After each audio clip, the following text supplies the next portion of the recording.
नमस्कार, सुप्रभात. मी श्वेता. तुम्ही पाहताय न्यूज 18 लोकमत. सकाळच्या बातम्यांमध्ये तुमचं स्वागत आणि नमस्ते महाराष्ट्रमध्ये सुरुवातीला बातमी आहे नवी मुंबईतून. दुर्दैवानं रिझर्व्ह बँकेचा सहकारी संस्थांकडे पाहण्याचा दृष्टिकोन हा चमत्कारिक असून तिथे न्याय मिळत नसल्याचं चित्र दिसतंय. अलीकडच्या काळामध्ये पतसंस्था आणि जिल्हा बँकांसंदर्भात घेतलेले निर्णय पाहता सहकाराचं भविष्य चिंतादायक वाटतंय असं वक्तव्य राष्ट्रवादी काँग्रेसचे अध्यक्ष आणि माजी केंद्रीय कृषी मंत्री शरद पवार यांनी व्यक्त केलं. नवी मुंबईत शिवकृपा सहकारी पतसंस्थेच्या नूतन कार्यालय उद्घाटनाच्या वेळी ते बोलत होते. सहकाराची चळवळ आणि काम महाराष्ट्रासह गुजरातमध्ये उत्तमरित्या होत असल्याचं शरद पवारांनी म्हटलं.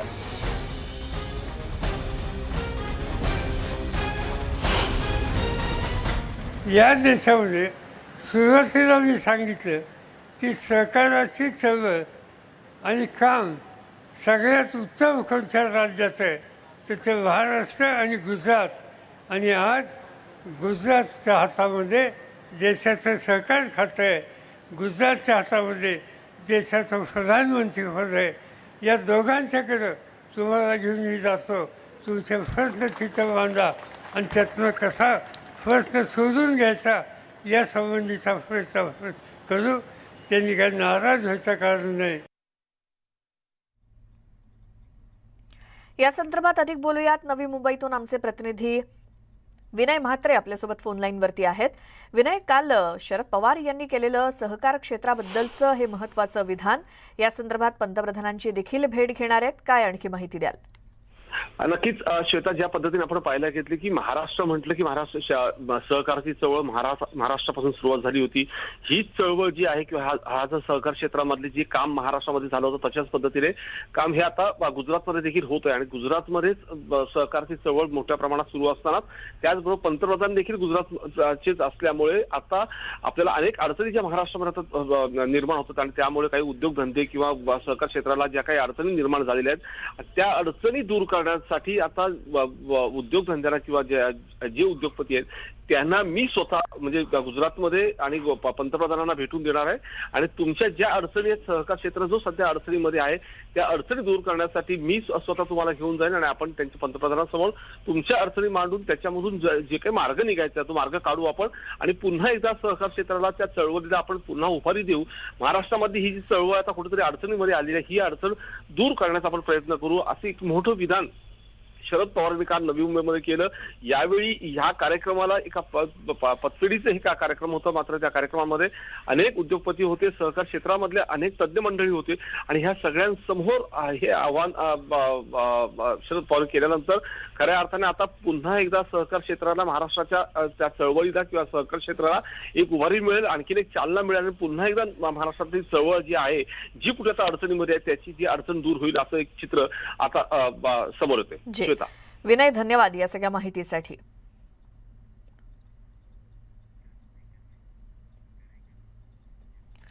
पुढची बातमी आहे. राष्ट्रीय मागासवर्गीय आयोगाला कुठल्याही प्रकारची जात पडताळणी करण्याचा अधिकार नाही आणि ते अधिकार सुप्रीम कोर्टाचा आदेश मिळाल्यानंतर प्रत्येक राज्यामध्ये कायदा करून जिल्हा जात पडताळणी समितीला मिळालेले आहेत. ज्यांना हा अधिकार दिलेला नाही ते समीर वानखेडेंना क्लीन चिट देत आहेत असा आरोप राज्याचे मंत्री नवाब मलिकांनी केला.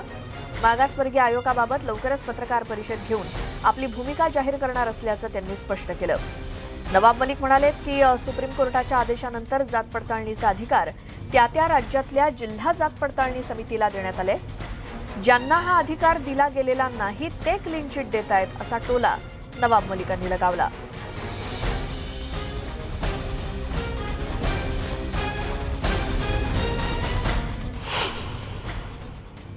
मागासवर्गीय आयोग यांना कुठल्याही जात पडताळणी करण्याचा अधिकार नाही. ते अधिकार सुप्रीम कोर्टाने आदेश दिल्यानंतर प्रत्येक राज्यामध्ये कायदा करून जिल्हा जात पडताळणी समिती निर्माण केली पाहिजे. त्याचा अंतिम निर्णय घेण्याचे अधिकार जात पडताळणी समितीला असत आहे. ज्यांना अधिकार नाही ते प्रमाणित करत आहे की हे जात खरी आहे. मला वाटते इतर संस्थेचा अधिकार हुसकून घेण्याचा हा कामकाज आहे. मी याच्यावर जास्त भाष्य करणार नाही, पण काही दिवसामध्ये या सगळ्या प्रकरणामध्ये जे कायदेशीर सल्ला घेऊन मग कुणाच्या बाबतीत काय कारवाई करायची ते निश्चित करू आणि सविस्तर माहिती जनतेला देऊ. या संदर्भात अधिक बोलूयात. आमचे प्रतिनिधी तुषार उपणवर आपल्यासोबत फोन लाईनवरती आहेत. तुषार, जात पडताळणी अधिकारावरून राष्ट्रीय मागासवर्ग आयोगावरती जो काही नवाब मलिकांनी घणाघात केलाय किंवा ताशेरे ओढलेत त्याबद्दल काय सांगाल? मागासवर्गीय आयोगामध्ये समीर वानखेडेंनी धाव घेतली होती आणि त्या ठिकाणी मागासवर्गीय आयोगाने खूप महत्वपूर्ण असा निकाल दिला होता. जो निकाल दिला होता त्यामध्ये स्पष्टपणे म्हणण्यात आलं होतं की मागासवर्गीय आयोगाने म्हटलं होतं की मंत्री नवाब मलिक यांच्यावरती FIR दाखल करण्यात यावा. जी चौकशी करण्यासाठी समिती गठीत करण्यात आलेली आहे SITची ती तात्काळ रद्द करण्यात यावी आणि 7 मार्चला त्यांना सर्वांना या ठिकाणी मागासवर्गीय आयोगामध्ये त्यांना उपस्थित राहण्याचं त्यांना सांगण्यात आलं होतं. मात्र आता नवाब मलिक यांनी सुप्रीम कोर्टाचा अहवाल दिलेला आहे की सुप्रीम कोर्टाने प्रत्येक जिल्ह्याच्या जात पडताळणी संदर्भातले अधिकार दिलेले आहेत आणि त्या जात पडताळणीने समीर वानखेडेंबाबत याबद्दलचा निर्णय दिलेला आहे. त्यामुळे हे आरोप प्रत्यारोप होत राहणार आहेत. मात्र आता नवाब मलिक पत्रकार परिषद घेऊन नेमकं काय सांगतात याकडे सगळ्यांचं लक्ष लागलं. कारण की राष्ट्रीय मागासवर्गीय आयोगाने 7 तारखेला सर्वांना राष्ट्रीय मागासवर्गीय आयोगामध्ये उपस्थित राहण्यास सांगितलेलं आहे. त्याचप्रमाणे समीर वानखेडेंची जी SIT मार्फत चौकशी केली जात होती त्याचा रिपोर्ट सादर देखील झालेला आहे. त्याने क्लीन चिट देखील दिलेली आहे. मात्र तुम्ही SITची स्थापना कशी केली हा देखील प्रश्न उपस्थित केला. कारण की समीर वानखेडेवरती ज्या प्रकारचे गुन्हे दाखल करण्यात आले होते त्याचप्रमाणे समीर वानखेडे हे मागासवर्गीय आहेत. त्यांच्या संदर्भात मला गुन्हे दाखल करता येत नाही, त्या संदर्भात तुम्हाला कमिटी गठीत करता येत नाही असं देखील राष्ट्रीय मागासवर्गीय आयोगाने म्हटलेलं आहे. राष्ट्रीय मागासवर्गीय आयोग हा एक वैज्ञानिक दर्जा असणारा आयोग आहे आणि आता त्या संदर्भामध्ये मंत्री नवाब मलिक यांनी जे प्रश्न उपस्थित केलेले आहेत त्यांनी त्या कोणत्या आधारावरती आता नेमक्या सर्वांना उत्तर देतील ते पाहणं तितकंच महत्वाचं ठरणार आहे. कारण की नवाब मलिकांनी असं म्हटलेलं आहे की मी आता योग्य वेळी या संदर्भातली पत्रकार परिषद घेऊन या संदर्भातलं पूर्ण ब्रिफिंग करणार आहे. कारण की त्यांनी हे बोलत असताना त्यांनी सुप्रीम कोर्टाचा देखील त्यांनी जो आदेश आहे त्या आदेशा संदर्भात म्हटलेलं आहे. कारण की सुप्रीम कोर्टाच्या आदेशानंतर जात पडताळणीचा अधिकार त्या राज्यातल्या जिल्हा जात पडताळणी समितीला देण्यात आल्याचं त्यांनी म्हटलेलं आहे. त्यामुळे त्यांचा निर्णय हा सर्वांना बंधनकारक असतो. आता दुसरीकडे राष्ट्रीय मागास आयोगाने जे आता निकाल दिलेला आहे त्या निकालामध्ये त्यांनी स्पष्ट 2 ते 3 बाबी सांगितलेल्या आहेत. एक म्हणजे की SIT रद्द करा, त्याचप्रमाणे चौकशी थांबवण्यात यावी. त्यामुळे आता नवाब मलिक नेमकं कोणत्या आधारावरती आता डॉक्युमेंट्स पुढे घेऊन येतात किंवा त्या संदर्भातली पत्रकार परिषदेमध्ये नेमकं काय ब्रिफिंग करतात ते पाहणं तितकंच महत्वाचं ठरणार आहे. जी तुषार, धन्यवाद या सगळ्या माहितीसाठी.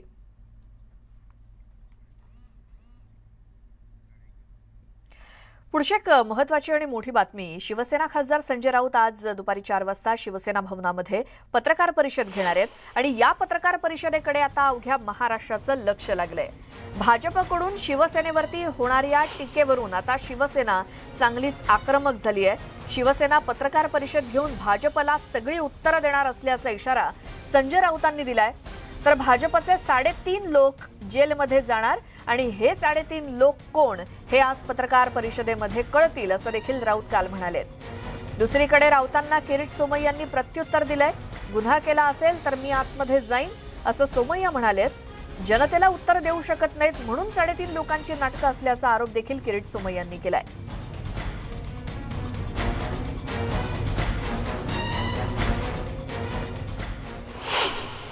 शिवसेना भवनात 4 वाजता शिवसेनेची पत्रकार परिषद होईल.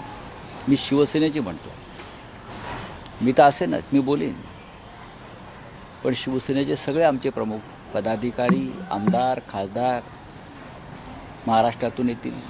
पक्ष म्हणून आम्ही घेऊ. जी काय दादागिरी चाललेली आहे, केंद्रीय तपास यंत्रणा असतील, शिवसेनेवर, ठाकरे परिवारावर, आमच्या सगळ्यांवरती जे काय खोटे आरोपांचा चिखल उडवला जातो त्या सगळ्यांना उत्तरं मिळतील उद्या. ती पत्रकार परिषद, प्रत्येक पक्षाला पत्रकार परिषद घेण्याचा हक्क आहे. जर किरीट सोमय्या यांनी गुन्हा केला असेल तर मी निश्चितपणे जी कानूनी प्रक्रिया असेल त्याला सहकार्य करणार. परंतु इश्यू डायव्हर्ट करण्यासाठी जो कोणीतरी सकाळी उठून एक 5 पानी पत्र रिलीज करणार की ईडीनी त्या डेकोरेटरला बोलवलं होतं, ज्यांनी माझ्या मुलीच्या लग्नाचं काम केलं, त्याच्या डोक्यावर बंदूक ठेवली.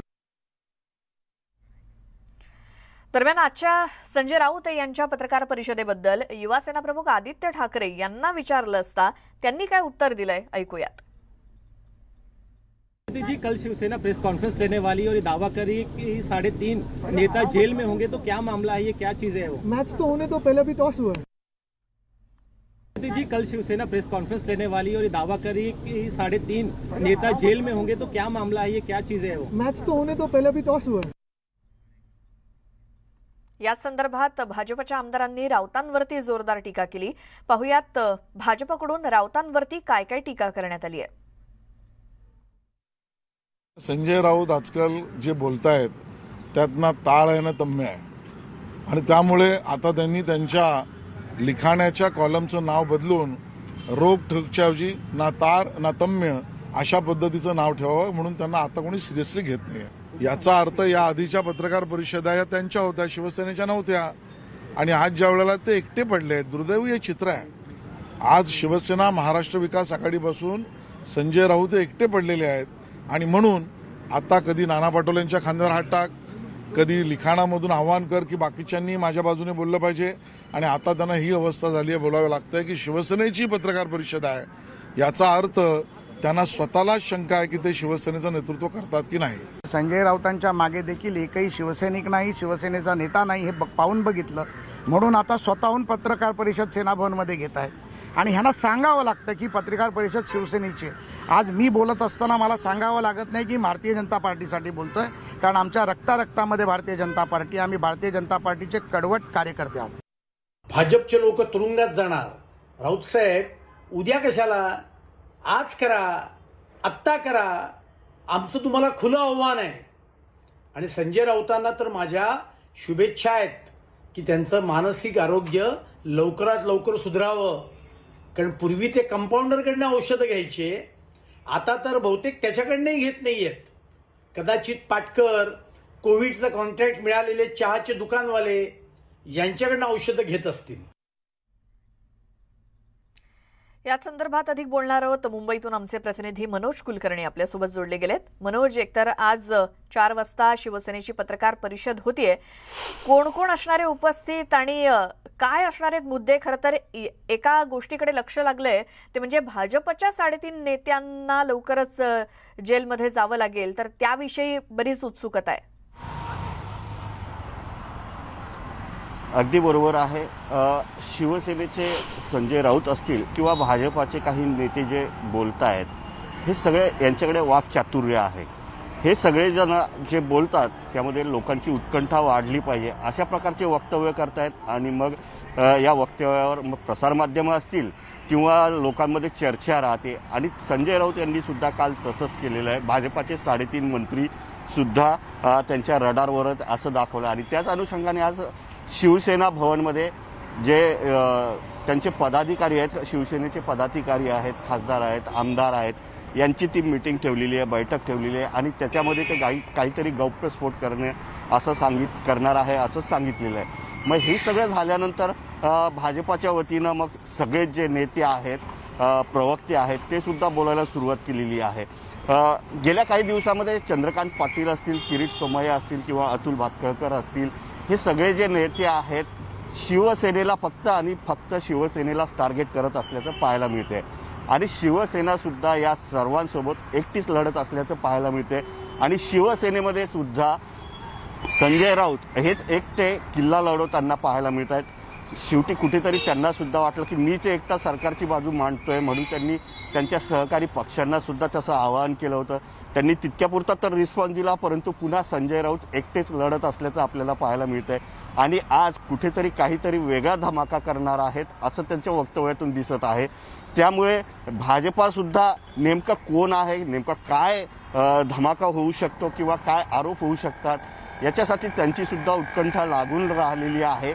आणि हे सगळं होत असताना जे महाराष्ट्रातील जनता आहे त्यांची सुद्धा उत्कंठा लागलेली पाहायला मिळते. प्रसारमाध्यमे आहेत, कालपासून हा विषय सगळ्यांच्याच हिट लिस्टवर आहे. त्यामुळे संजय राऊत काय बोलतात आणि यामध्ये कोण कोण असू शकते, किरीट सोमय्या असतील की चंद्रकांत पाटील असतील की अतुल भातखळकर असतील, कारण केंद्रामध्ये जी सत्ता आहे त्या सत्तेचा उपयोग करून शिवसेनेला बेजार केल्या जात आहे, त्रस्त केल्या जाते असा आरोप शिवसेनेकडनं होतोय. परंतु आता राज्यात सुद्धा शिवसेनेची सत्ता आहे, मग राज्यातली यंत्रणा घेऊन भारतीय जनता पार्टीच्या नेत्यांना सुद्धा त्रस्त केल्या जाऊ शकते. असाच हा एक सगळा गेम प्लॅन दिसतोय. परंतु हा गेम प्लॅन नेमका हाच आहे का हे दुपारी 4 नंतर कळू शकते. जी मनोज, धन्यवाद या सगळ्या माहितीसाठी. त्यामुळे आदित्य ठाकरे यांना देखील विचारलं असता त्यांनीही असं म्हटलंय की मॅच तर होऊ दे, हा तर टॉस आहे असं म्हणून त्यांनी देखील या संदर्भातली उत्सुकता वाढवलेली आहे. त्यामुळे आज संध्याकाळी 4 वाजता नेमकं शिवसेनेच्या पत्रकार परिषदेमध्ये काय सांगितलं जातं याकडे संपूर्ण महाराष्ट्राचं लक्ष लागलंय. पुढची बातमी, कर्नाटक हायकोर्टामध्ये हिजाब प्रकरणी आज पुन्हा एकदा सुनावणी होणार आहे आणि काल झालेल्या सुनावणीमध्ये घटनेच्या कलम 25चं पालन केलं जात नसल्याचा मुद्दा वकिलांनी उपस्थित केला आणि हिजाब हा धार्मिक अधिकार असल्याचा मुद्दा देखील मांडण्यात आला. चीफ जस्टिस आणि वकिलांनी त्यांच्या मुद्द्याच्या समर्थनार्थ आपली बाजू मांडली. इस्लामी देशातल्या कायद्यांपेक्षा आपल्या देशातील कायदे व्यापक असल्याचं यावेळी वकिलांनी सांगितलं.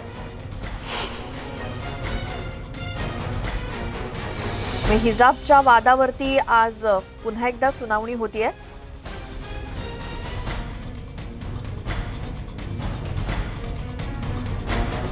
कर्नाटक हायकोर्टामध्ये आज पुन्हा एकदा सुनावणी होतीये. काल तर सुनावणी झालेली होती आणि यामध्ये घटनेच्या कलम 25चं पालन केलं जात नसल्याचा मुद्दा वकिलांनी मांडला होता आणि आजच्या सुनावणीमध्ये काय कोर्ट म्हणतंय याकडे तर संपूर्ण देशाचं लक्ष आहेच.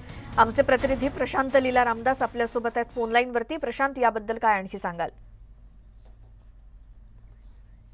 महत्वाचं म्हणजे जर बघितलं आपण तर ज्या पद्धतीनं माहिती मिळते, एक तर आज कर्नाटक उच्च न्यायालयामध्ये सुनावणी होणार आहे आणि खास करून काल ज्या पद्धतीनं सुनावणी झाली होती त्यामध्ये नवीन वळण त्या सुनावणीला लागलं होतं. विद्यार्थ्यांनी आपल्या याचिकेमध्ये मागणी केलेली आहे की गणवेशाच्या रंगाचा हिजाब घालण्याची परवानगी देण्यात यावी.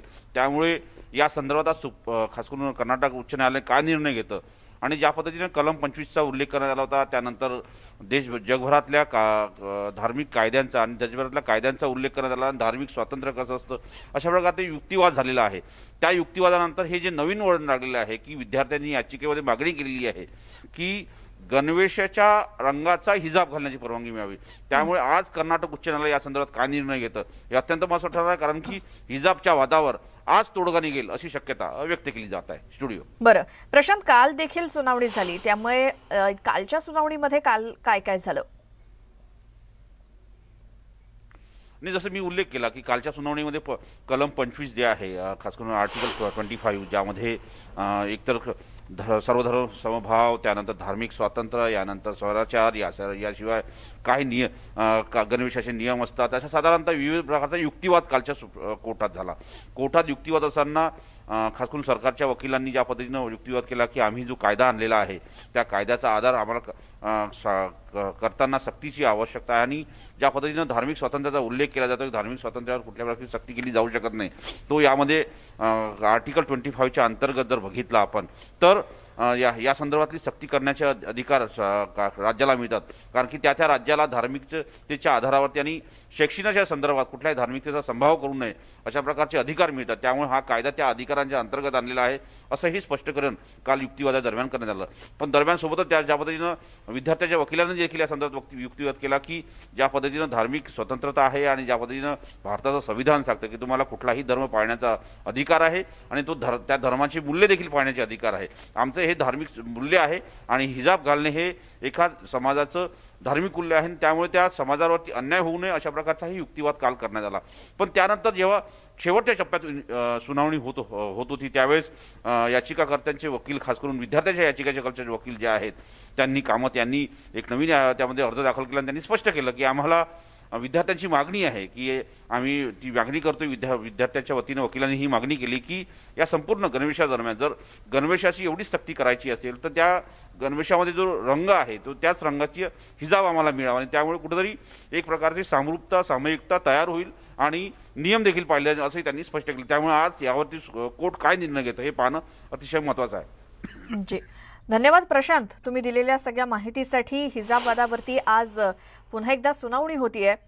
काल देखील सुनावणी झालेली होती, युक्तिवाद झालेले होते आणि आज कर्नाटक हायकोर्ट या संदर्भात काय निकाल सुनावतंय याकडे संपूर्ण देशाचं लक्ष आहेच.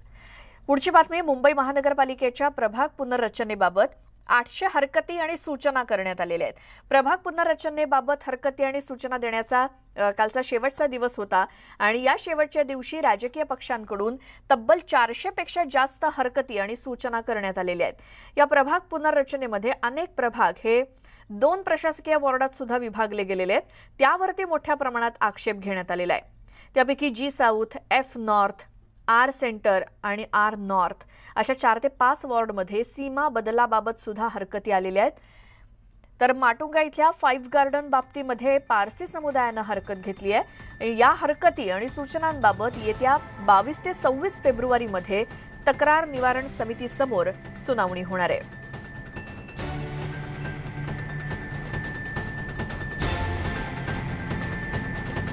इतरही घडामोडी पाहणार आहोत एका छोट्याशा ब्रेक नंतर. तुम्ही पाहत राहा नमस्ते महाराष्ट्र.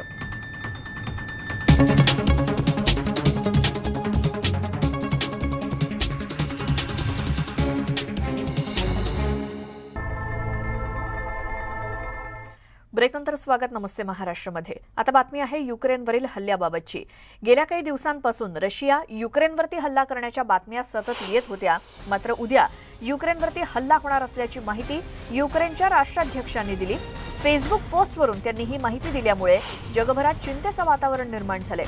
रशियानं याआधीच युक्रेनच्या सीमेवर मोठ्या प्रमाणात सैन्य उभं केलेलं आहे. इतकंच नाही तर मोठा शस्त्रसाठा सुद्धा युक्रेनच्या सीमेवरती तैनात केलाय.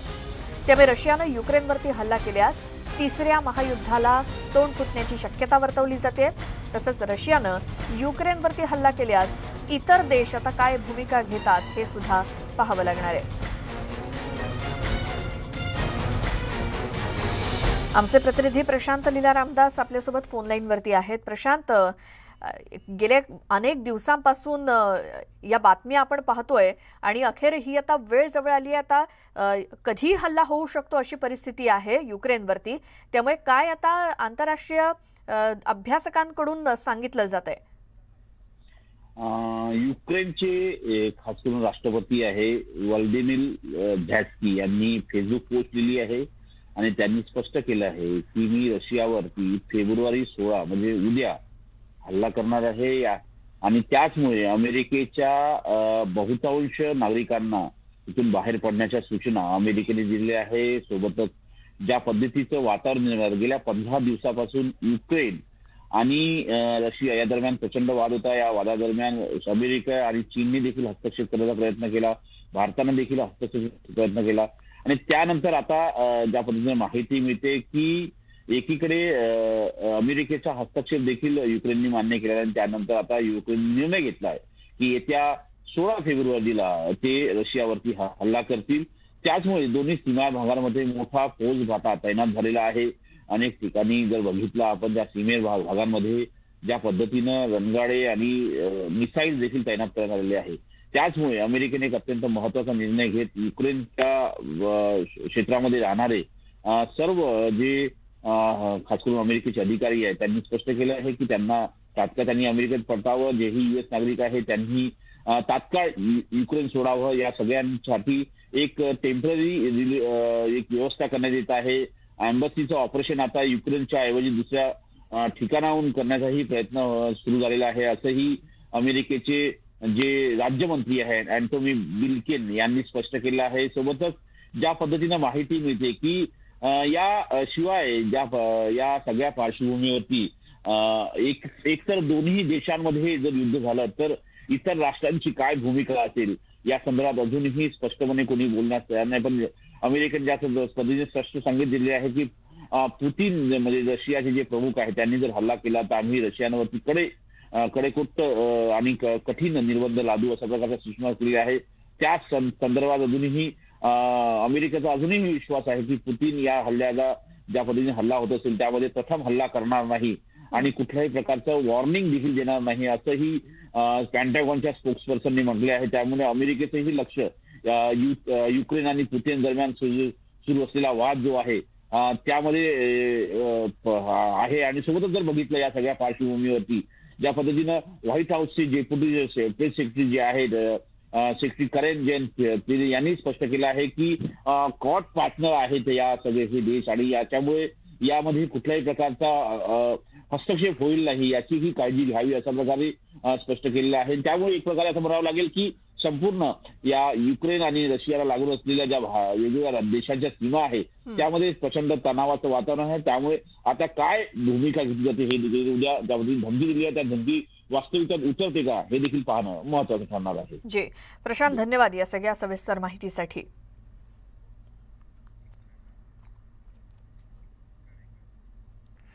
पुढची बातमी एका अपघाताची आहे. मुंबई पुणे एक्सप्रेस वेवरती भीषण अपघात झालाय आणि यामध्ये 4 जण ठार झालेत, 3 जण गंभीर जखमी झालेत.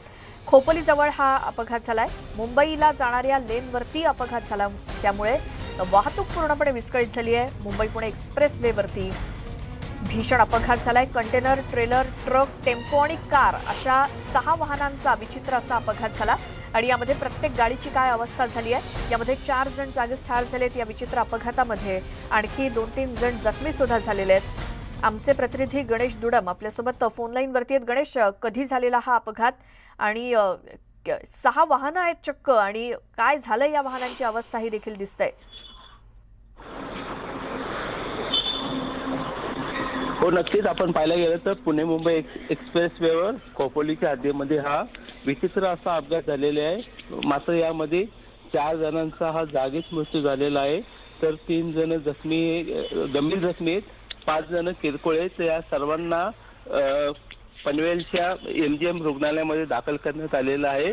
हा विचित्र अपघात असं झालेला आहे की हे सर्व वाहनं पुण्यावरून मुंबईच्या दिशेने जाताना खोपोली गावच्या हद्दीमध्ये आला असताना ही कार ओव्हरटेक करत असताना दोन्ही कंटेनरच्या मध्ये अडकली, त्यामुळे हा अपघात झाले. तर कारमधील 4 जण हे जागीच ठार झालेले आहेत तर अन्य जे वाहन आहेत त्यांच्यातले बाकीचे जण जखमी झालेले आहेत. जी गणेश, धन्यवाद या माहितीसाठी. मुंबई पुणे एक्सप्रेस वेवरती अपघातानंतर प्रत्येक गाडीची काय अवस्था झाली आहे, यामध्ये ट्रक देखील आहे, ट्रेलर आहे, कार सुद्धा आहेत, अशा या वाहनांचा एकूण 6 वाहनं या अपघातामध्ये खरं तर काय अवस्था झाली या वाहनांची हे दिसतंय. यामध्ये 4 जण जागीच ठार झालेले आहेत आणि मुंबईकडे येणाऱ्या लेनवरची वाहतूक सुद्धा त्यामुळे विस्कळीत झाली होती. 4 जण जागीच ठार झालेत या अपघातात, 2-3 जण जखमी सुद्धा झालेले आहेत. आता ही वाहनं रस्त्याच्या मधोमध जी अपघातग्रस्त झालेली होती त्यांना आता बाजूला करण्याचं काम क्रेनच्या मदतीनं सुरू आहे. खोपोलीजवळ झालेला हा अपघात. आता बातमी आहे दिल्लीतली. 12 ते 18 वर्ष वयोगटातील मुलांसाठी काही अटींसह कोर्बेवॅक्स या लसच्या आपत्कालीन वापरासाठी मंजुरी द्यावी अशी मागणी भारताच्या औषध महानियंत्रक यांच्या तज्ज्ञ समितीनं केलेली आहे आणि ही मंजुरी काही दिवसात मिळण्याची शक्यता आहे. जर ही मंजुरी मिळाली तर 12 ते 18 वर्ष वयोगटातील मुलांच्या लसीकरणाचा मार्ग मोकळा होईल. आता तज्ज्ञ समितीच्या शिफारसीवरती कोणता निर्णय घेतला जाणार याकडे सर्वांचं लक्ष लागलंय. तर या लसीबद्दल माहिती घेऊयात ग्राफिक्सच्या माध्यमातून. कोर्बेवॅक्स ही बायोलॉजिकल ई कंपनीची लस आहे. आपत्कालीन स्थिती, मर्यादित स्वरूपात वापरासाठी मंजुरी आहे आणि कोविड प्रतिबंधात्मक लसीमध्ये त्याचा अंतर्भाव अजूनही झालेला नाही आणि याच मंजुरीसाठी तज्ज्ञ समितीची शिफारस करण्यात आलेली आहे. एकीकडे कोरोनाचा प्रभाव कमी होत असला तरी ओमायक्रॉनमुळे मुंबईत 23 रुग्णांचा मृत्यू झाला. यामध्ये 21 रुग्ण हे 60 वर्षांपेक्षा मोठे आणि सहव्याधीग्रस्त होते. मृत्यू झालेल्या 23 रुग्णांपैकी 15 बाधितांनी लसीची एकही मात्रा घेतलेली नव्हती, तर 21 जणांना ओमायक्रॉनची लागण झाली होती. लक्षणं आढळल्याच्या 7व्या दिवसानंतर 22 जणांचा तर 7 दिवसाच्या आत एका व्यक्तीचा मृत्यू झाला. जीनोम सिक्वेन्सिंगसाठी 190 संकलित नमुन्यांपैकी 23 जणांचा मृत्यू झाला. या 190 पैकी 18 वयापेक्षा कमी असलेल्या वयोगटातील 13 जण होते आणि यापैकी 11 जणांना ओमायक्रॉनची बाधा झाली, तर एका व्यक्तीला डेल्टा डेरिव्हेटिव्हची सुद्धा लागण झाली होती.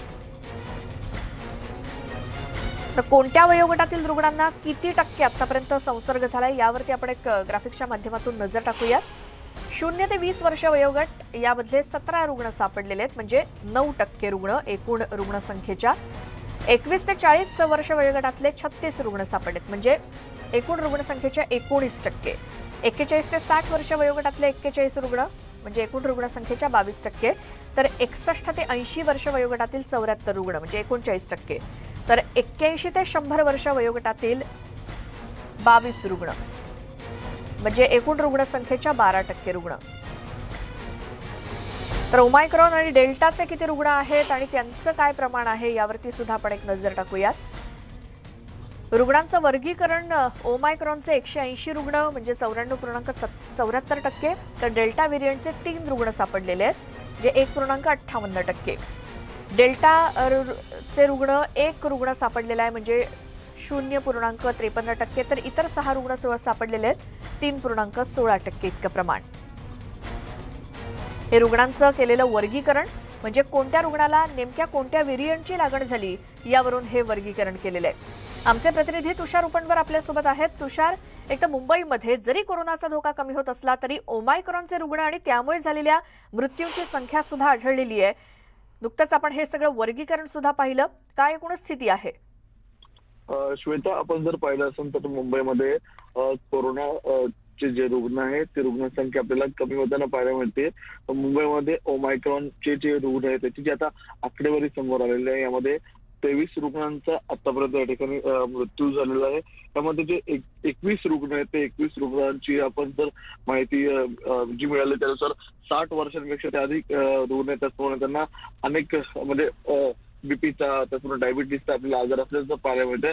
आणि महत्वाची बाब म्हणजे या रुग्णांनी 21 रुग्णांनी कोरोनाची जी लस आहे ती लस घेतलेली नाहीये. कारण की आपण जर पाहत असलं तर या कोरोनाच्या या 3ऱ्या लाटेमध्ये ज्या रुग्णांनी कोरोनाच्या 2 लस घेतलेल्या आहेत त्यांना मात्र कोरोनाचा कोणताही या ठिकाणी परिणाम पाहिजे त्या तीव्रतेने होताना पाहायला मिळालं नव्हतं. मात्र आता जी आकडेवारी समोर येते त्या 23 पैकी 31 जणांनी या ठिकाणी कोरोनाची लस घेतली नाहीये आणि त्यामुळे या ठिकाणी त्यांना या ठिकाणी गंभीर आजाराला समोर जावं लागलंय. आणि यामध्ये आतापर्यंत 23 जणांचा हा मृत्यू झालेला आहे.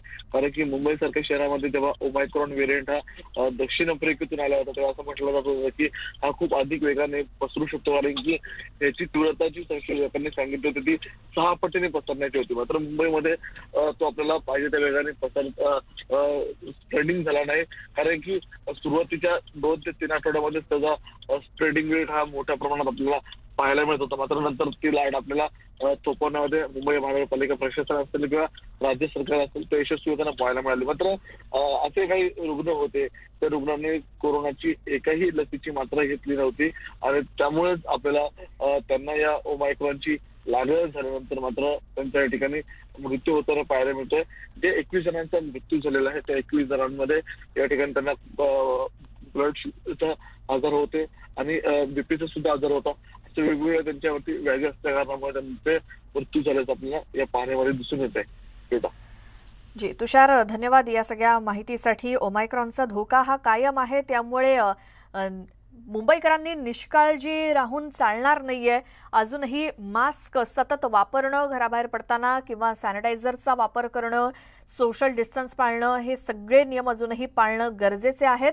आणि महत्त्वाचं म्हणजे लसीकरण पूर्ण करणं, कारण आतापर्यंत ज्या ओमायक्रॉन बाधित किंवा इतर कोरोना बाधित रुग्णांचा मृत्यू झालेला आहे त्यामध्ये लसीचा एकही डोस न घेतलेल्या रुग्णांचं प्रमाण जास्त आहे.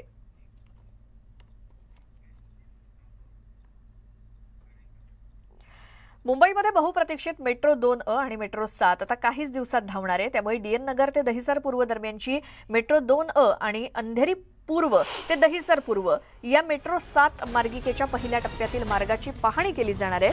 पहिल्या टप्प्यातील मेट्रो मार्गिका सुरू करण्यासाठी केवळ CMRS चे प्रमाणपत्र मिळणं बाकी आहे आणि यासाठी CMRS ची टीम या आठवड्यात पाहणीसाठी येण्याची शक्यता आहे. MMRDAच्या अधिकाऱ्यांनी तशी शक्यता वर्तवली आहे. त्यामुळे हे प्रमाणपत्र मिळाल्यानंतर येत्या काही दिवसात मेट्रो मार्गावरती धावू शकणार आहे. त्यामुळे पश्चिम उपनगरातील नागरिकांची वाहतूक कोंडीतून सुटका होण्यास मदत होईल.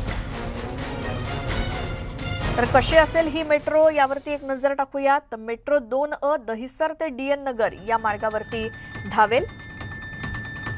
डहाणूकरवाडी ते आरे मार्गावरचा हा पहिला टप्पा. तर मेट्रो 7 ही दहिसर पूर्व ते अंधेरी पूर्व या मार्गावरती धावणार आहे. दहिसर ते आरे असा पहिला टप्पा असेल. या दोन्ही मार्गावरती पहिल्या टप्प्याचं काम पूर्ण झालेलं आहे आणि मेट्रोची सुरक्षा चाचणी सुद्धा पूर्ण झालेली आहे. तर CMRS प्रमाणपत्र मिळण्याची फक्त प्रतीक्षा आहे किंवा अवकाश आहे. हे प्रमाणपत्र मिळाल्यानंतर मेट्रो लगेचच सेवेत दाखल होईल. मार्चमध्ये पहिला टप्पा वाहतुकीसाठी खुला होईल अशी अपेक्षा आहे आणि पहिल्या टप्प्यासाठी एकूण 10 मेट्रो गाड्या असतील.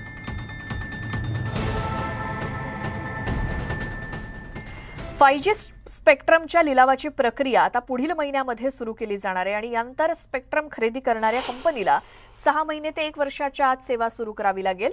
यासाठी अनेक टेलिकॉम ऑपरेटर्सनी तयारी पूर्ण केली आहे. त्यामुळे स्पेक्ट्रम खरेदीनंतर 3 ते 6 महिन्यात सदर कंपनी सेवा सुरू करू शकते. त्यामुळे इंटरनेट स्पीड हा 10 पटीनं वाढणार आहे. मात्र त्यासाठी तुम्हाला नवा मोबाईल घ्यावा लागेल कारण 5G नेटवर्क वापरण्यासाठी तुमच्याकडे 5G सपोर्ट असलेला मोबाईल असणं आवश्यक आहे. त्यामुळे 5G सपोर्टेड मोबाईलसाठी तुम्हाला अधिक पैसे खर्च करावे लागतील.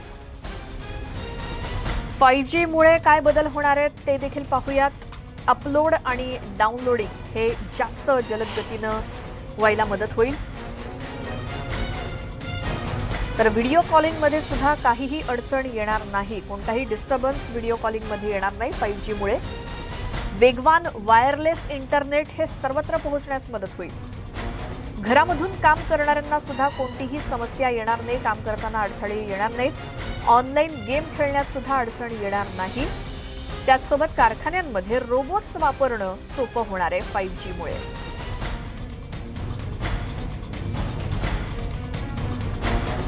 तर हे सगळे फायदे आहेत 5G मुळे आणि काही दिवसात जर 5G स्पेक्ट्रम खरेदीनंतर 6 महिन्यामध्ये जर सेवा सुरू झाली तर तुम्हाला 5G सपोर्टेड मोबाईल फोन मात्र नवीन घ्यावा लागेल.